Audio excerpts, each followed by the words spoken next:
প্রতিবার পবিত্র রাতে কেউ যদি এই দোয়াটি 100 বার পরে কোনদিন পৃথিবীর কোন মানুষের কাছে তার হাত পাততে হবে না। পৃথিবীর সবকিছু তার পায়ের নিচে আল্লাহ হাজির করে দিবেন।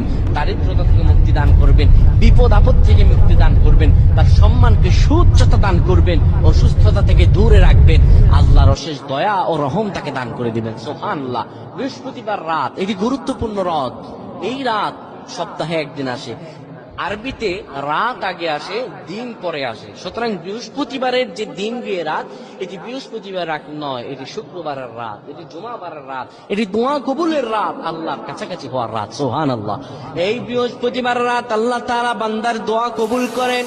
কেউ যদি বৃহস্পতিবার রাতে ঈশা নামাজের পরে পবিত্র হয়ে ইয়া হাইয়্যু ইয়া হাইয়্যু ইয়া হাইয়্যু ইয়া রাব্বিয়্যু ইয়া রাব্বিয়্যু ইয়া রাব্বিয়্যু এই দোয়াগুলো করতে পারে 100 বার, আল্লাহ রাব্বুল আলামিন তার মর্যাদা